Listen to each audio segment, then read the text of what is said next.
آپ دیکھ رہے ہیں مشرق ٹی وی اور میں محمد اویس خان. آج کے ہمارے میزبان پاکستان تحریک انصاف PP 157 کے سینئر رہنما میاں عامر خلیل صاحب آج ہمارے ساتھ موجود ہیں. آئیے ہم ان سے جانتے ہیں دھرنے کے حوالے سے کیا کہنا چاہتے ہیں. اعوذ باللہ من الشیطان الرجیم. بسم اللہ الرحمن الرحیم. چونکہ پاکستان میں سیاسی اور جمہوری حق ہر کسی کا ہے کہ وہ جلسے نکالے، جلوس کرے، احتجاج کرے، لیکن کسی کو یہ حق نہیں پہنچتا کہ حکومت کو ڈی ریل کرنے کے لیے دھرنے کی بات کرے یا اس طرح کی. الحمدللہ اس میں کوئی دو رائے نہیں ہے کہ عمران خان کی گورنمنٹ 5 سال پورے چلے گی.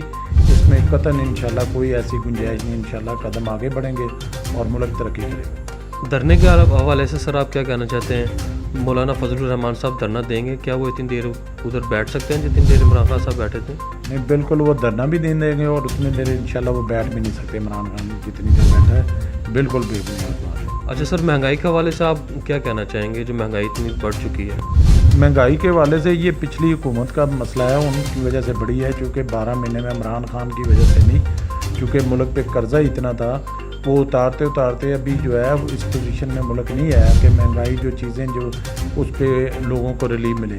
انشاءاللہ عمران کا قوم سے وعدہ ہے جس طرح اس نے ملکی انٹرنیشنل لیول پہ لوگوں کا مرال بلند کیا، ملک پاکستان کا مرال بلند کیا ہے، اسلام کا مرال بلند. انشاءاللہ اسی طرح وہ غریب عوام کے ریلیف کے لیے چند دنوں میں انشاءاللہ چند مہینوں میں بالکل لوگوں کو سکون ہوگا، مہنگائی ختم ہوگی اور لوگوں کو ریلیف ملے گا. سر PTI کے حوالے سے، پاکستان تحریک انصاف کے حوالے سے آپ اپنی عوام کو کوئی رائے دینا چاہتے ہیں؟ PTI کے حوالے سے انشاءاللہ جی جتنے پہلے حکومتیں تھیں انہوں نے اس ملک کو لوٹا ہے. انشاءاللہ اس عمران خان کے دور میں عمران خان ذاتی طور پہ بھی اس ملک کو کمائی کا ذریعہ نہیں بنا رہا اور نہ اپنے MNA MP اور وزیروں کو لوٹنے دے گا.